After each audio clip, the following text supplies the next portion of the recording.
Hello बच्चों, हमने पिछली वीडियो में वसंत पाठ्य पुस्तक का 11वां अध्याय जब सिनेमा ने बोलना सीखा था का कुछ भाग पढ़ चुके हैं, जिसमें बताया गया है आलम आरा जो है हमारी भारतीय पहली बोलती फिल्म थी जो 14 मार्च 1931 को प्रकाशित की गई थी और इसके निर्देशक थे अर्देशीर एम ईरानी और इसमें गीतकार संगीतकार जो थे वो कोई नहीं थे, लेकिन तबला, हारमोनियम और वायलिन जैसे 3 वाद्य यंत्र थे।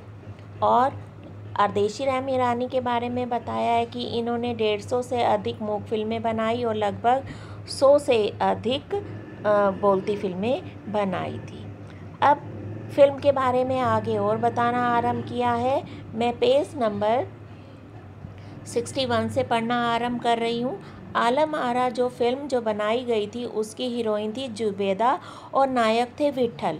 वे उस दौर के सर्वाधिक पारिश्रमिक पाने वाले स्टार थे, यानी सबसे ज़्यादा मेहताना लेते थे। उनके चयन को लेकर भी एक हिस्सा काफ़ी चर्चित है, यानी जब उनका सिलेक्शन किया गया कि ये हीरोइन और ये हीरो लिया जाएगा, विट्ठल को उर्दू बोलने में मुश्किल आती थी। मराठी बोला करते थे, वो मराठी आती थी उन्हें, लेकिन जुबेदा उर्दू अच्छा बोल लेती थी। पहले उनका बतौर नायक चयन किया गया, नायक के रूप में उनका सिलेक्शन हुआ, लेकिन बाद में क्या हुआ कि उर्दू बोलने में उन्हें जो कठिनाई आती थी उन्हें हटाकर उनकी जगह महबूब को नायक बना दिया गया। विट्ठल नाराज़ हो गए और उन्होंने अपना हक पाने के लिए मुकदमा कर दिया। उस दौर में उनका मुकदमा मोहम्मद अली जिन्ना ने लड़ा। बच्चों, ये वही मोहम्मद अली जिन्ना है जो पाकिस्तान के प्रथम प्रधानमंत्री बने बाद में जाकर, तो तब के मशहूर वकील हुआ करते थे। विट्ठल मुकदमा जीत गए और भारत की पहली बोलती फिल्म के नायक बने। यानी पहले विट्ठल को हटा दिया गया था, उसकी जगह महबूब को ले लिया, लेकिन विट्ठल ने मुकदमा लड़ा अपने अधिकारों के लिए और फिर से उन्हें नायक बना दिया गया आलम आरा फिल्म का। उनकी कामयाबी आगे भी जारी रही, यानी उन्होंने आगे इसके बाद एक फिल्म हिट हो गई तो और भी उनकी बहुत सारी फिल्में बाद में हिट हुई। उनकी मराठी और हिंदी फिल्मों में वे लंबे समय तक नायक और स्टंटमैन के रूप में सक्रिय रहे। इसके अलावा आलम आरा में और कौन कौन से कैरेक्टर थे? सोहराब मोदी, पृथ्वीराज कपूर, याकूब, जगदीश सेठी जैसे अभिनेता भी मौजूद रहे। आगे चलकर जो फिल्म उद्योग में प्रमुख स्तंभ भी बने। इसके बाद इनमें से आपने कईयों के नाम तो सुने होंगे। पृथ्वीराज कपूर का नाम तो सुना ही होगा, जो आज इंडस्ट्रीज़ में आज भी फेमस है फिल्म उद्योग में। यह फिल्म 14 मार्च 1931 को मुंबई के मैजेस्टिक सिनेमा हॉल में प्रदर्शित की गई। 1931 में हुई थी, 14 मार्च को मुंबई में प्रदर्शित हुई थी।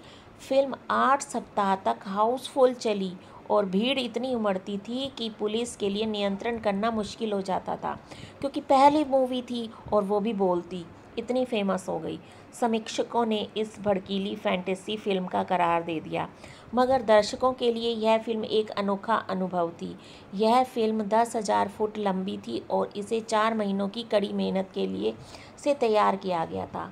पहले जो रील जो होती थी, फिल्म 4,000 फुट लंबी का मतलब है रील से चलती थी, प्रोजेक्टर से चलती थी। आजकल तो डिजिटल आ गया है, लेकिन पहले जो चलती थी उसकी जो रील थी जो 10,000 फुट लंबी थी। सवाक फिल्मों के लिए पौराणिक कथाओं, पारसी रंगमंच के नाटकों, अरबी प्रेम कथाओं को विषय के रूप में चुना गया था।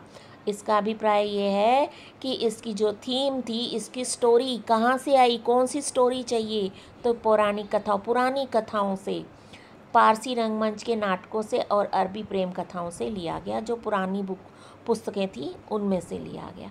इसके अलावा कई सामाजिक विषयों वाली फिल्में भी बनी। बच्चों, आज तो इस समय कोई भी एक ऐसा विषय नहीं होगा जिस पर मूवी ना बनती हो। ऐसी ही एक फिल्म थी खुदा की शान। इसमें एक किरदार का अभिप्राय पात्र महात्मा गांधी जैसा ही था। इसके कारण सवाक सिनेमा को ब्रिटिश प्रशासकों की तीखी नज़र का सामना भी करना पड़ा। अब महात्मा गांधी हैं, वो भारत के इस तरह के नेताओं से, महापुरुषों से तो वैसे ही अंदर अंदर नफरत करते थे, तो उनको ये फिल्म भी नहीं आई। उन्होंने विरोध किया और अड़चने भी आई सवाक मूवी को प्रदर्शित करने में। सवाक सिनेमा के नए दौर की शुरुआत कराने वाले निर्माता निर्देशक बच्चों कौन? अर्देशीर एम ईरानी इतने विनम्र थे कि जब 1956 में 1956 में आलम आरा के प्रदर्शन को 25 वर्ष हो गए। बच्चों 1931 में हुई थी, 1956 में 25 साल पूरे जो हो गए। इन्होंने सिल्वर जुबली भी मनाई इसकी, तब तक चलती रह गई, इतनी फेमस हुई। तो 25 वर्ष पूरे होने में सम्मानित किया गया। किसको किया जाएगा? बनाने वाले को, अर्देशीर एम ईरानी को, निर्देशक को, डायरेक्टर को। और उन्हें क्या कहा गया? भारतीय सवाक फिल्मों का पिता कहा गया। बच्चों भारतीय सवाक फिल्मों का पिता तो अर्देशीर एम ईरानी को कहा जाता है, लेकिन भारतीय सिनेमा के जनक कौन हैं? दादा साहब फाल्के। दोनों में अंतर है, ध्यान रखिए, प्रश्न में कंफ्यूज मत होना। और उन्होंने उस मौके पर कहा जब उन्हें प्राइज़ मिला, अवार्ड मिला, मुझे इतना बड़ा खिताब देने की ज़रूरत नहीं है, खिताब अवार्ड देने की ज़रूरत नहीं है। उन्होंने कहा, विनम्र थे, मैंने तो देश के लिए अपने हिस्से का ज़रूरी योगदान दिया है, मैंने तो अपने एफ़र्ट्स किए हैं, देश की के प्रति अपना योगदान निभाया है।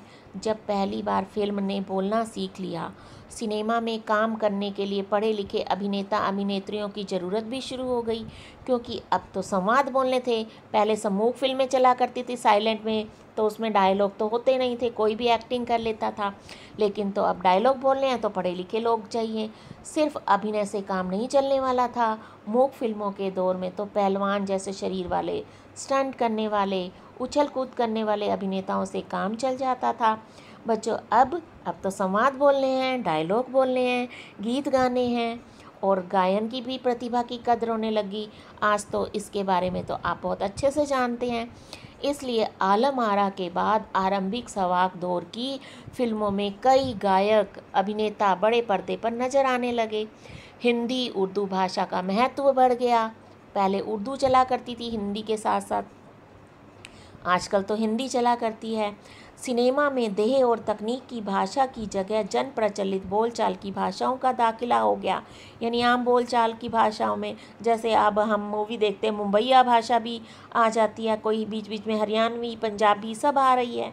हमारे दैनिक और सार्वजनिक जीवन का प्रतिबिंब फिल्मों में बेहतर होकर उभरने लगा, धीरे धीरे प्रोग्रेस होने लगी। अभिनेता और अभिनेत्री, हीरो और हीरोइन की लोकप्रियता का असर उस दौर के दर्शकों पर भी खूब पड़ा। आज हम हीरो हीरोइन का जो कुछ अच्छा लगता है आम जीवन में आम व्यक्ति उसे अपना लेता है। उस समय भी ऐसा होता था बच्चों। माधुरी नाम की एक फिल्म थी जिसकी नायिका थी सुलोचना, की हेयर स्टाइल औरतों को इतनी पसंद आई कि उन्होंने उसे अपना लिया। औरतें अपनी केश सज्जा उसी तरह से करने लगी। अर्देशीर एम ईरानी की फिल्मों में भारतीय के अलावा ईरानी कलाकारों ने भी अभिनय किया। जैसे हमारी आजकल की मूवी में भी विदेशी कलाकार आ जाते हैं। स्वयं आलम आरा जो है भारत के अलावा कहाँ कहाँ प्रदर्शित हुई बच्चों? 3 और देशों में, श्रीलंका, बर्मा, पश्चिम एशिया में भी पसंद की गई। भारतीय सिनेमा के जनक फाल्के को, दादा साहब फाल्के की बात कर रही हूँ, सवाक सिनेमा के जनक अर्देशीर एम ईरानी की उपलब्धि को भी अपनाना पड़ा। भारतीय सिनेमा के मूक फिल्म यानी सिनेमा जगत को तो लाए थे दादा साहब फाल्के, लेकिन बोलती फिल्में लाए थे अर्देशीर एम ईरानी। तो दादा साहब फाल्के को भी परिवर्तन करना पड़ा, अब उनको भी बोलती फिल्म बनानी पड़ी, क्योंकि वहाँ से सिनेमा का एक नया युग जो शुरू हो गया था। और बच्चों इसके लेखक कौन हैं? देखिए, प्रदीप तिवारी। चैप्टर कंप्लीट हुआ, इसे ध्यान से अध्ययन करिएगा। धन्यवाद।